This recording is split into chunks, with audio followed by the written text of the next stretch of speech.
So, may nabasa ako na sa Facebook. Kapag ang puno wala sa lupa, namamatay. Kasi sila'y ginawa para sa lupa. Pag ang isda ay inalis mo sa tubig, mamamatay. Kasi ginawa sila para sa tubig. Ganon din ang tao. Kapag ang tao umalis sa Diyos, mamamatay. Kasi tayo'y ginawa para sa Diyos. At the beginning, nung sabihin niyang gawin natin ang tao na kawangis natin. Alam niyo ba na tayo ginawa para sa Diyos? Na tayo may relasyon sa Diyos. Yun ang talagang design. Let us make man in our own image. Nandun na lahat yun. Ang kanyang intention, let us make man in our own image. Kaya tayo, sa lahat ng nilikha ng Panginoon, nilikha niya lahat ng bagay sa magitan lamang ng kanyang salita. Lahat ng ito ay sa salita niya lang. Pero ang tao iba. Ginawa tayo ng kanyang kamay. At hiningahan, hindi salita. Hiningahan tayo. Mula sa kanya tayo na dapat tayo mabubuhay para sa kanya. Yan po ang katotohanan. Kaya, ang lahat ng wala sa Diyos, ang tingin niya patay. Patay sila sa espiritu at unting-unti na mamatay sa physical. At papatayin pa sa impyerno. Kaya naman, ang lahat ng yan ay sinagip ng Diyos. Sinagip ng Panginoon. Una, niligtas ang ating espiritu sa kamatayan ni Jesus. At ngayon sa salita niya, nililigtas tayo. At sa kanyang muling pagbabalik, ililigtas tayo mula sa impyerno. Kayo ay para sa Diyos. Mga kapatid, intense, ang talagang plano ng Diyos, ang lahat ng tao ay para sa Diyos. Ikaw, kayo ay para sa Diyos. Hindi tayo para sa ating sarili. Hindi tayo para sa ating daigdig na to. Hindi tayo para sa ating pamilya. Kasi lahat magwawatak-watak, mawawala rin ang pamilya. Yung pamilya ng mami ko, wala na, dissolve na. Lahat sila patay na eh. Wala na yung lahi ng mami ko. Ganon din naman sa ating pamilya. Very temporary. Kaya nga sabi ng Panginoon, mahalin nyo ang Diyos ng higit sa lahat. Higit sa lahat. At ang magmahal daw sa kanyang magulang, kapatid, anak, ng higit sa akin ay hindi niya tinatanggap. Kasi kayo ay para sa Diyos. Tayo ay para sa Diyos. Kaya naman, sa inyong buhay, mahalin nyo ng higit ang Diyos. Hello? Minamahal nyo ba ng higit sa Panginoon ang Panginoon Diyos? At isa sa mga lecture ng Panginoon, doon bago siya mamatay, yung kanilang a night before na siya'y mamatay, yung kanyang Last Supper, ang dami niya ni-lecture doon. Nag-lecture siya sa pagpapakumbaba, naghugas ng nanoint siya pagpapakumbaba. Yung paghugas sa kanilang paa, anointing yun na kayo magpakumbaba. And then, ang dami niyang ni-lecture talaga ng mahalagang bagay. At isa sa mga lecture niya, sabi niya, alam niya nga, Alicia, ako ang inyong, I am the vine. You are the branches. Kasi sila naman ang gagamitin ng Diyos na ipagpatuloy ang kalooban ng Diyos. Ipaalam sa mga tao ang kalooban niya. I am the vine. Sa akin magsisimula ang lahat ng sources Diyo. Anointing, kapangyarihan, lakas, kalusugan. Sa akin lahat yan. Provision, sa akin lahat yan. Yun ang ibig sabihin niya, I am the vine. Kung wala ako, wala kayong magagawa. Isa sa mga lecture niya yon. Kasi si Jesus, bago siya mamatay, ang dami niyang gustong sabihin. Ang Diyos, nagbaba sa lumang tipan, ito ang kaibahan ng lumang tipan. Actually, ang Diyos pareho nagpahayag. Pero ang kaibahan ng lumang tipan, hindi pwedeng makipagsalamuha ang Diyos sa tao. Kasi makasalanan eh. Nagbabalang siya ng utos.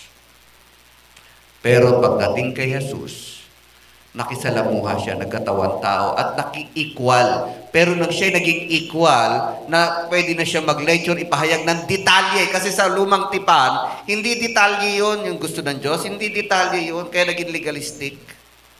Pero pagdating dito, dinidetalye niya, heart to heart, mind to mind.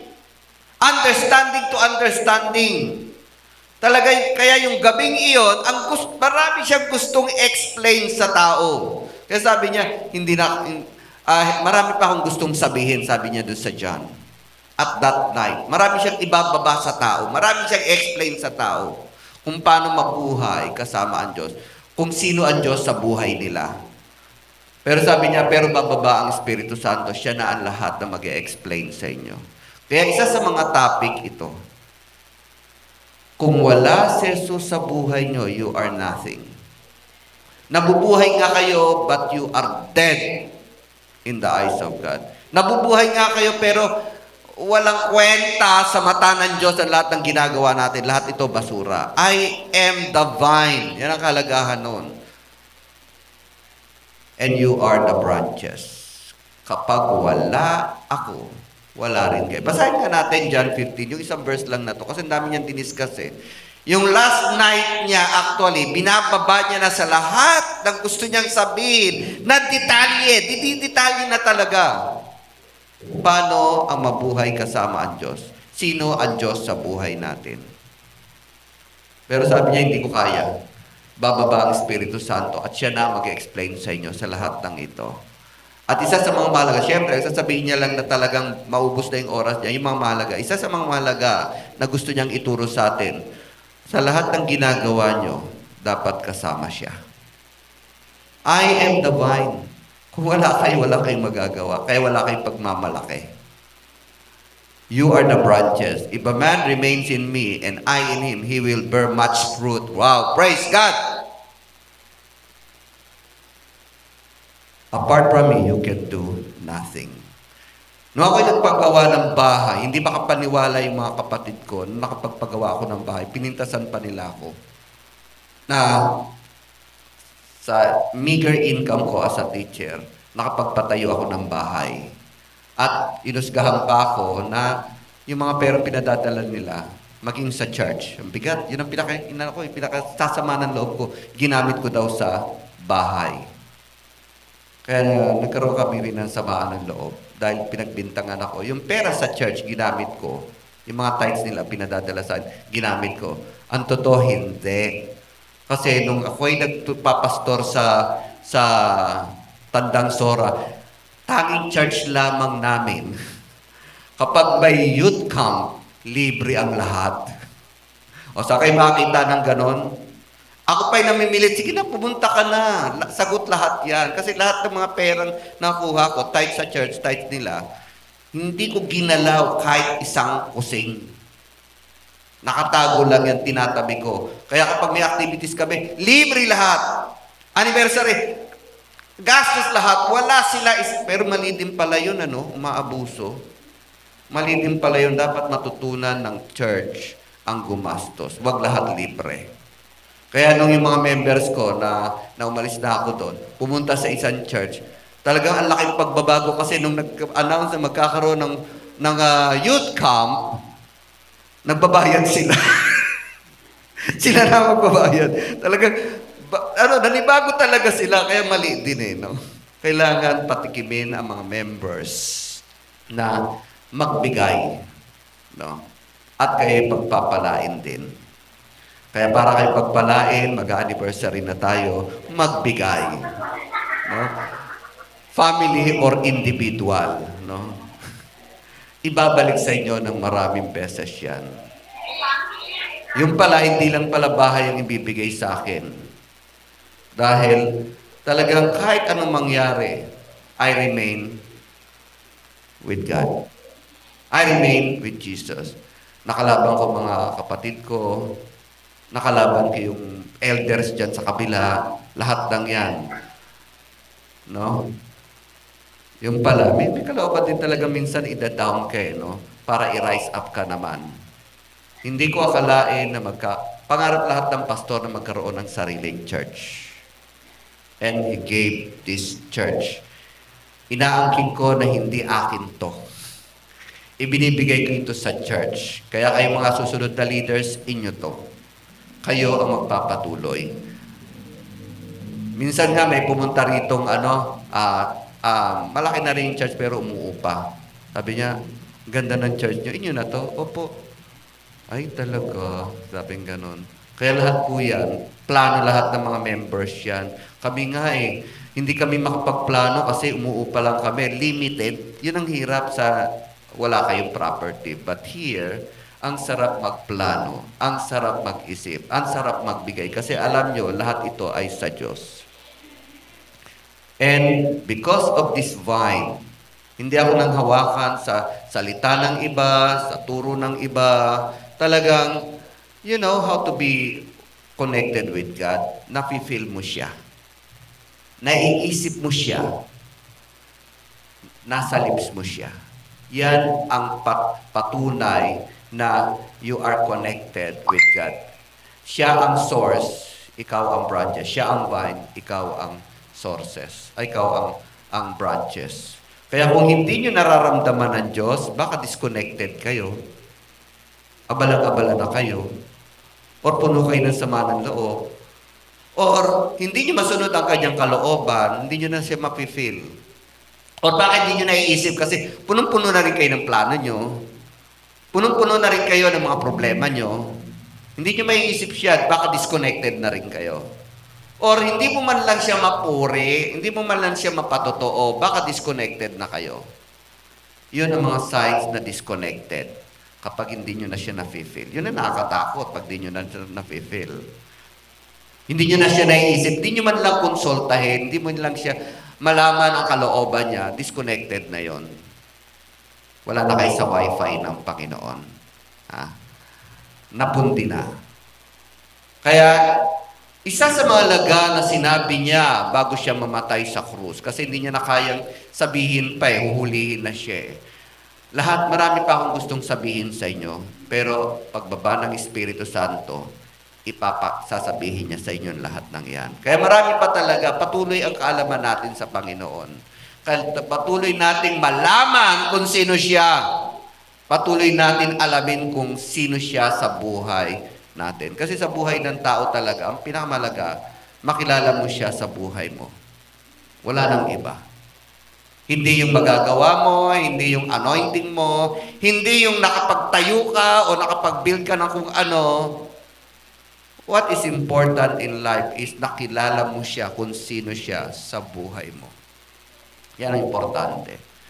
Kasi kung hindi mo siya kilala dahil minsan ka lang naging anointed, mga hawakan ka na sa iyong kapangyarihan, nagiging anting-anting na ang iyong anointing. Ginagawa mo ng anting-anting. Hindi ganun. Kasi meron din sa kalooban ng Panginoon. Hindi anting-anting ang pananampalataya. Hindi ito agimat. Huwag yung gawing agimat ang pananampalataya. Sa lahat ng bagay, kahit sa prayer, alamin mo kung anong kalooban ng Panginoon, kung anong gusto niya. At kung ikaw'y nang hawakan na sa mga turo ng iba, wala na. Bias ka na sa Bible. Meron pa siyang gustong ituro, nakakaiba.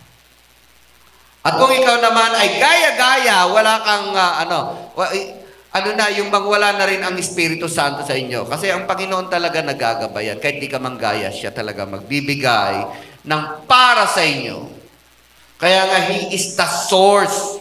Wala nang iba, walang source. Hindi ang inyong katalinuhan, hindi ang mga nababasa nyo. Hindi ang inyo ang sinasabi ng iba. Hindi ang inyong tradisyon, hindi ang inyong kultura, hindi ang inyong background, hindi yan ang source. The only source in our life is the person of Jesus Christ Himself. Kaya nga may Holy Spirit. Kapag hindi mo siya mapipil, disconnected ka na. Kung hindi mo siya naiisip sa lahat ng bagay, disconnected ka na. Kung hindi mo siya masambit sa labi mo, disconnected ka na rin. Napakabilis. Kaya huwag kayong mag-disconnect sa Panginoon. He is the source. At ang sabi niya, kung wala ako, wala rin kayong magagawa. Ang ginagawa niyo na lang maaari ay paimbabaw o temporary or madali ring mawala. Kasi hindi yan galing sa akin. So, sige, basahin natin yung 15, nabasa na, no? So, Jesus is the source of all things. So, na-explain ko na lahat sa introduction ko. Introduction pala. Siya talaga ang source ng everything. No? Hindi yung pera natin, hindi yung trabaho natin, hindi yung kaalaman natin. Always, yung pag-consultate nyo siya. Kaya nga ang pinaka-basic ng church, ang pinaka-basic na gusto ko laging panatilihin, hindi yung mabubongga na palabas, bagamat nagpalabas tayo rito, hindi yung mga pupunta sa ibang lugar at doon magpe-fellowship. Hindi yun. So, ano lang yun? Yun ay ano lang, tawag yun, means lang yun, means. Maging yung mga rally-rally na yan, means lang yan, lahat yan means. Maging si Jesus, yung pagpapagaling niya, yung beatitude, means lang yun. Ang talagang end ng ginagawa ng means niyan yun, ay makilala kung sino ang Diyos sa buhay nila. Kaya kapag siya nagpapagaling, magtuturo siya kung sino ang Diyos. Kaya siya pag nagpapakain, tinuturo niya kung sino ang Diyos. Kaya pinaka-basic sa church talaga, let's always go back to the basic. Magtipon-tipon tayo. At maghintay sa Kanya, makinig sa Kanyang salita. Yun yun. Kahit paulit-ulit. Kahit paulit-ulit tayo prayer meeting. Kahit paulit-ulit tayo magtipon-tipon dito. Because this is the only way to know who God is. At siyempre, pupunta rin kayo dito, spiritually handa. Ay bang receptive kayo? Ano bang ipahayag sa inyo ng Panginoon Diyos? Hindi yung inuunahan nyo na ang Diyos. Hindi yung iniisip nyo na agad kung anong sasaingin. Dapat receptive kayo. Basta pag ito pinaka-basic, let us go back to the basic. Huwag kayong tamarin sa prayer meeting. Huwag kayong tamarin pumunta rito. Huwag kayong tamarin sa anumang fellowship na binibigay ng Panginoon. That is the very basic. The rest are just means. Kasi ang purpose talaga, ang end talaga ng Panginoon, makilala nyo ang Diyos sa buhay nyo. Dahil siya ang source of everything. Source of your health. Source of your life. Source of your joy. Source of your inspiration. Source of your provision. You will go back to the basic. Babalik at babalik kayo sa basic. Know Him kung sino siya sa buhay natin. So, things that may cut off. Nabanggit ko na rin kanina sa introduction ko. Things that may cut off from Him. Ay, nakatakot. Kumbaga sa wifi, wala ka ng wifi, natataranta ka na, no? Nagagalit ka na. Ganon din naman sa buhay ng tao. Ito yung mga maaaring mawala ng connection sa Panginoon. Una, kasalanan. Na-experience ko yun. Nawawala na ako ng anointing. Siguro, ewan ko, nabanggit ko na rito, no? Ang hirap. Ulitin ko. Minsan na ako na-involved sa co-teacher ko. Ayan. Pero hindi ko ginusto siya, may gusto sa akin eh. Pinagbigyan ko. Ayan. Pero, alam niyo ba, nung nag-preach ako, nung na-involve ako, hindi ko na ma-feel ang magsalita. Unlike kapag wala akong ginagawang masama, dire-diretso talaga. Yun nagpo-flow na lang talaga. Salita na lang ako ng salita. I let the Holy Spirit flow into my tongues. At that time, nandito lang yung gusto kong sabihin. Nandito talaga. At di pa tapos ang gathering, gusto ko nang umalis. Gusto ko nang umupo na lang. O di kaya sabi ko, ikaw naman magsalita muna, hindi ko kaya eh. Nandito lang. Ewan ko lang, yung iba dyan, kung nakapagsasalita kapag may ginagawang kalokohan. Iwasan natin magkasala. Kasi nawawala ang connection sa inyo ng Diyos. Hindi nyo na siya mafe-feel. Kasi nawala na. Sin is the barrier. Sin is the disconnection. Kasi talaga nandidiri siya sa kasalanan. Ayaw niya yan. Pero kapag kayo ay talagang ang puso nyo, isipan nyo nasa Panginoon, alam nyo, ang daling mag-respond ng Panginoon. Nandiyan ka agad siya. Nandiyan ka agad yung inspiration. Nandiyan ka agad yung answer. Nandiyan ka agad yung kalakasan ng loob. Nandiyan ka agad yung tutulong sa'yo. Kasi dire-diretso ang Holy Spirit na nag-gather ng para sa'yo. Tandaan niyo yan. Iwasan niyo magkasala. Iwasan niyo labagin ang loob niya. Then pride. Isa is pride. Yung bang akala nila sila na yung magaling, Akala nila, sige, punta tayo ron. Pagagalingin natin yan. Hindi. Paalisin natin ang demonyo.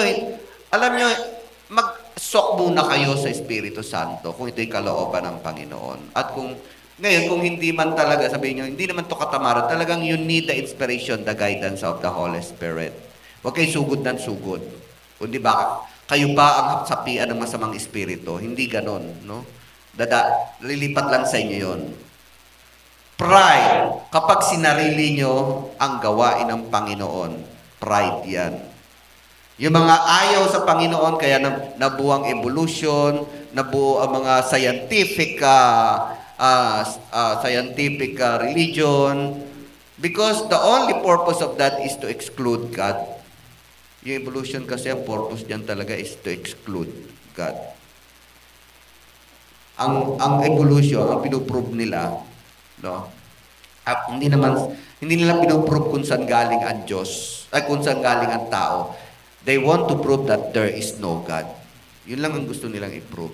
And because of their pride, ang ayaw nila ay malaman nila na may lumikha sa kanila. Ang totoo, nilikha lang tayo. By the time na malaman mo na ikaw ay nilikha lang ng Diyos, talagang you have to bow down. You have to look for Him. You have to find the source. Lord, kayo talaga ang lahat. And ayaw nila yon, ayaw nilang magpakumbaba. Maging ang mga ministro. Nakwento ko na to, si Jimmy Swaggart, sabi, go back to the basic. Tumigil ka dyan sa kakapunta mo dyan, sa kaka-rally mo dyan, sa kaka-crusade mo dyan, tumigil ka. Go back to the basic. Pinababalik siya sa basic. Communion with Him. Ayaw niya. O ngayon, bumagsak siya. Kasi parang pride niya na yun eh. At ang sagot niya nga sa pastor, paano to? Ito rin kalooban ng Diyos. At sino nga naman siya pakikinggan niya? Ordinary pastor lang. Hindi siya nakinig. O ngayon, bumagsak. Wala nang Jimmy Swaggart. At nakita ko minsan yung kanyang kinakausap sa church niya ko, konti na rin lang. Kasi bumagsak siya eh. Nawala na rin yung anointing. Huwag kayong titiwala sa inyong sarili. Huwag kayong titiwala sa turo ng mga iba. Huwag kayong titiwala sa mga leaders ng mga sikat na. Tumingin kayo. Ang i-idolize, kasi minsan kapag tayo tumitingala sa kanila, ina-idolize din, masama din yun. Ang i-idolize lang natin ay ang Panginoong Diyos. Kaya dito okay lang na, mas gusto ko nga yung yung mga iba-ibang pastor dito. Kaya di ko rin sinasabi kung sino ang magiging speaker. Kasi ayokong magkaroon ng idolization. At yun din ang problema sa 1 Corinthians. Alam niyo ba yun ang problema sa 1 Corinthians? In-idolize na nila, sabi nung isa, sino ba kami para kami ay sabihin nyo, ako ay kay Pedro. Kasi si Pedro unang disipulo. Ako ay Apollos, kasi mahusay siya magdebate. Ako ay kay Pablo. Sino ba kami? Yun ang naging problema. At ganoon din minsan nagiging problema sa church. Do not idolize any person. Kahit tatay nyo, kahit nanay nyo, huwag nyo i-idolize sila. Mahalin nyo, pero huwag nyo i-idolize. Kasi the only idol o tinitingala natin at hinahangaan ay si Jesus. Wala nang ihigit pa. Maging sa mga leaders natin. Maging sa mga sikat na mga evangelist, sikat na mga pastor, na malaking pastor church. They are only instrument by God. Pride ngayon. Kapag kayo na humahanga, pride din nyo kasi gusto nyo gayahin sila eh. Huwag kayong humanga. Never akong humanga sa aking pastor. Nung ako'y na-church pa sa Foursquare. Never akong humanga. Inutangan ko pa ng 50 pesos. Kasi ginagamit lang naman sila. Iba halos parang Diyos na eh, no? Ang hangaan nyo lang sa buhay nyo ay ang Panginoong Jesus. Unforgiveness, ito rin. Unforgiveness. Akala nyo, pinatawad nyo na, yung pala, tuwing nakikita nyo mukha niya. Bisit na bisit kayo, unforgiveness yun. No? Akala nyo, pinatawad nyo na. Yung pala, pero pag kasama siya sa grupo, ayaw yung tingnan, ayaw yung titigan, ayaw yung hawakan, unforgiveness yun. Akala nyo, pinatawad nyo na, pero ayaw nyo man lang marinig ang kanyang pangalan, unforgiveness yun. Akala nyo, pinatawad nyo na, pero sa Pasko, siya lamang ang walang regalo. Kasi ayaw nyo malamangan. Binigyan ka na ng samahan loob, regaluhan ko pa, unforgiveness yun. Kailangan kung anong damdamin mo sa katabi mo, ganun din sa kinaiinisan mo. Iisa lang. Kasi pinatawad mo na eh. Sino sa inyo ang mayroong nakikita dyan parang gusto nyong kurutin ng pinong-pino? Meron ba dito? Ha? Or gusto nyong minsan sinisip nyo na, o kaya ikwento na, pangit naman ang suot. Kinikwento nyo pa, pinakakalat nyo pa. Unforgiveness yun. Bakit gusto nyo bang masaktan? No? Huwag nyo yung panalangin na masaktan, kahit na ito'y overt or covert. Dapat equal. Ito man ay kaibigan, ito man ay katrabaho nyo, no? Sa katrabaho, uy, huwag nyo i-promote yan. Pwede nyo na i-promote ito. Tulungan natin. Huwag lang yan. Unforgiveness yun. Basta may bias ka sa isang tao, basta may bias ka, baka may unforgiveness. Hindi, pinatawad ko na, pero ang bias mo. Lahat ng mga pangit, kinikwento mo sa kanya, walang namang buti. Ano yan? Unforgiveness yun. So, whatever unforgiveness, yan din ang dahilan kung bakit disconnected ka na sa Panginoon. Ignorance. Ito, ignorance. Hindi naman itong mga inano no? Marami pang maaring maging disconnection. Another is ignorance. Actually, pinakamalaking portion, ignorance. Mga ibang simbahan, ignorante lang sila. Pero they are not saved kasi hindi nila kilala si Kristo. Iba yung sinasamba nila, bato. In Hosea 4:6, kaya sila disconnected, hindi nila ma-feel ang spirit kasi wala silang alam kung paano makonect sa Panginoon. Kaya nga si Jesus, kailangan pang magkatawan tao. Yan ang dahilan. Gusto niya lahat ng tao makonect sa Diyos. Namatay siya para lahat na ay madaling magawa.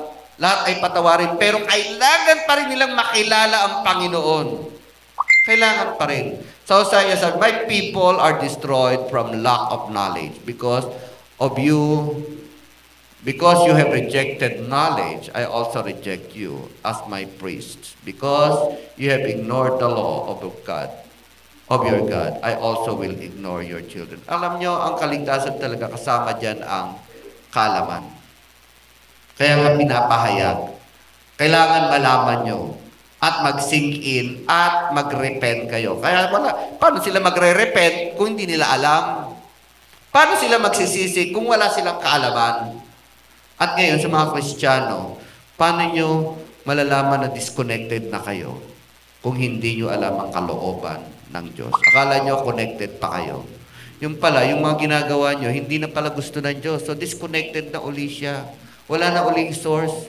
Gumagawa na kayo, nabubuhay na kayo na parang isda na wala sa tubig.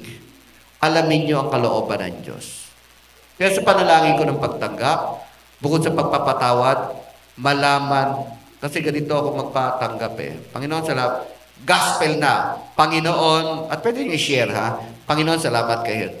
Salamat sa inyo na si Jesus ay namatay sa krus para sa aking kasalanan. At muling nabuhay para sa aking buhay na walang hanggan. Patawarin niyo ako sa lahat ng aking pagkakamali at tinatanggap ko si Jesus bilang Panginoon ko at tagapagligtas ng aking kaluluwa. Pinatatawad ko rin ang lahat ng mga tao na nagkasala sa akin. And lastly, turuan niyo ako mabuhay ayon sa inyong kalooban. We need the knowledge of God. We need to know ang will ng Panginoon. Kasi kapag hindi nyo alam ang kalooban ng Diyos, ganun din, disconnected kayo sa Panginoon. That's why we have to go back to the basic. Mag-aralan tayo, magpalakasan tayo, hintayin natin ang Espiritu Santo. And that is the purpose of gathering together. And this is the basic. You go back to the basic. Prayer meeting, itong gathering, at yung mga fellowship nyo ng grupo-grupo. Yun ang basic talaga. At kung magplano man kayo magkrusada, mag-concert, mag-drama-drama dito, okay lang. But they are only means. The basic is to gather together to know His will. Hintayin siya. At yun ang dahilan kung bakit si Pablo, yun ang dahilan kung bakit si Pablo mission because of the basic purpose of God. Nagagather sila, nagpipray sila, at ang Espiritu Santo nagsalita, i-separate nyo si Bernabe, i-separate nyo si Pablo, dahil sila'y tinakdako para humayo sa mga hintil. Hindi yung galing sa plano nila. Hindi yung galing sa mga librong nabasa nila na ito dapat gawin, ito dapat gawin. It is by true basic means. Nag-gather sila, nanalangin sila, at naghintay sila sa Espiritu Santo at tinuruan sila kung anong dapat gawin. Kaya nga, and this is to know. Okay, let's go back. Next. Now, nasabi ko na rin to. You are connected. You are all connected with Jesus if He is in your mind. Lagi niyo siyang naiisip. Lagi niyo siyang pinag-aaralan. Lagi niyo siyang kinukonsulta. Ano mang bagay, ito ay blessing. Ang una niyong maiisip, Lord, galing sa inyo to. Kung kayo'y niligtas sa aksidente, ang una niyo maiisip, Panginoon, ikaw nagligtas sa akin. Hindi, ay, buti na lang, mahusay ako mag-drive, ano? Buti na lang, naipreno ko agad. Buti na lang, ang talino ko. Ang una talaga naiisip, nung talagang connected sa Panginoon, ang Diyos. Ang Diyos. Lord, thank you, naipreno ko. Lord, thank you, binigyan niyo ako ng wisdom. Naiisip niyo agad ang Diyos. Ganon din ang problema. Ang una niyo muna lapitan ang Panginoon. Lord, alam ko, pagsubok lang to. And then, you are connected with Jesus if He is in your feeling. Nadarama ang Diyos kasi nga Espiritu yan na nasa inyo. Kapag masaya kayo, kapag inspired kayo, alam nyo, at kapag napipil nyo ang passion sa church, kapag napipil nyo ang pagsamba, napapaawit kayo kung saan tumata sa inyong kamay, you are connected. Pero kung kayo nakatayo lang, tinitignan nyo ang ibang tao, you are disconnected. Namimintas lang kayo, you are disconnected. O iniisip nyo kung sino sisingilin ngayon dito, you are disconnected. Kailangan mapil nyo talaga ang Panginoon. Nadarama siya. Sa lahat ng bagay sa lahat ng bagay nadarama niyo siya. You are connected. And He is in your lips. Sa bawat kapag nasa inyo ang Panginoon, ang sarap magpuri. Kapag nasa inyo ang Panginoon, ang sarap siya ang unang pasalamatan. Yung bang pag merong ang blessing, ang masabi, praise the Lord. Ay, salamat sa Panginoon. Lahat ng yan. Dahil kapag alin dyan na hindi nyo siya naiisip, hindi nyo siya nafe-feel, hindi nyo siya masambit man lang sa inyong labi, you are disconnected. Putol ang wifi nyo. Alamin nyo bakit putol. Magkonsulta kayo. Let us all stand up.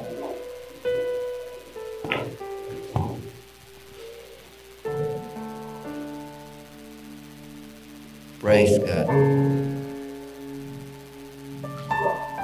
May the Lord be with you. Ang gusto niya lagi tayong kasama. Kasi tayo ginawa para sa Kanya. Yan ang desire niya. Remember, ang isda ginawa para sa tubig. Kaya pag inalis mo sa tubig, mamamatay. Ang puno ginawa para sa lupa. Pag inalis mo sa lupa, mamamatay. At ang tao, kayo, ginawa para sa Diyos. Mawala sa inyo ang Diyos, mamamatay kayo. Spiritually, una. And susunod, baka mawalay na kayo ng walang hanggan, impyerno na. Panginoon, salamat sa inyong turo. Ito'y napakalaga sa inyo. Ipaalala sa amin, you are the source. Kami nilikha niyo para sa inyo. You are the source of our breath. You are the source of our health. You are the source of our provision every day. You are the source of our feeling. You are the source of everything we want to happen. You are the source of our spirit. Kaya naman sa lahat ng narito, pagpalain niyo sila. Sa lahat ng kanilang ginagawa, sa trabaho, sa eskwelahan, sa tahanan, sa komunidad, lagi silang connected sa inyo. Taas po natin ating mga kamay. Ang Diyos ay sumainyo. Dahil siya'y mabuti, hindi niya kayo pababayaan. Hindi niya kayo pagkukulangin. Mahal niya kayo. Simula't simula pa. Pagpalain ang inyong buhay, ang inyong kaluluwa, ang inyong katawan sa pangalan ni Jesus. Amen. God bless you.